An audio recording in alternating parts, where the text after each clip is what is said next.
folks, I'm Tori from Old Man Mountain. Today we're going to install a classic Sherpa rack frame and a quick release fit kit onto a bike. You'll need a 4mm hex wrench, a 10mm box end wrench, a torque wrench with a 4mm hex bit, a set of pliers, and a set of cable cutters. Set your rack frame upside down with the reflector hole facing away from you on the table. Use the image on the instructions to determine dropout number 1 versus dropout number 2. Grab dropout number 1 and locate the pannier hook in standoff. Place this dropout on the outside of the right side of the rack frame. The pannier hook should be facing the reflector hole and the standoff facing inward. Use hardware kit D with the bolts pointing toward the center of the rack and tighten dropout number 1 firmly. Repeat with dropout number 2, leaving the hardware slightly loose.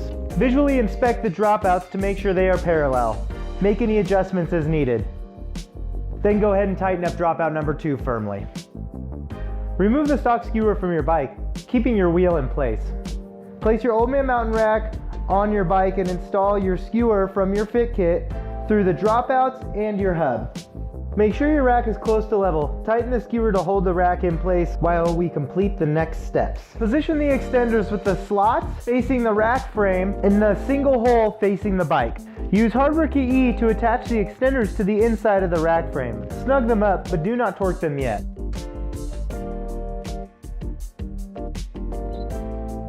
Use hardware kit F to attach the pucks to the extenders, with a brass insert facing away from the extender. You may need to bend the extenders so that they line up with your seat stays. Now that we know where the pucks are going to sit on the seat stay, we can apply the clear protective tape. Measure and cut the tape to avoid any overlapping. Clean the area with alcohol, then apply the protective tape, smoothing out any bubbles. Using the supplied zip ties, fasten the puck to the seat stays. Pull the zip ties tight. Trim the excess zip ties using your cable cutters. Now with the bike on level ground, we can see that the rack is not level.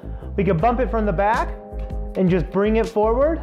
Make any adjustments at the extender rack hardware. Say, right about there looks level to me. Now we'll do our final hardware check and torque everything to spec.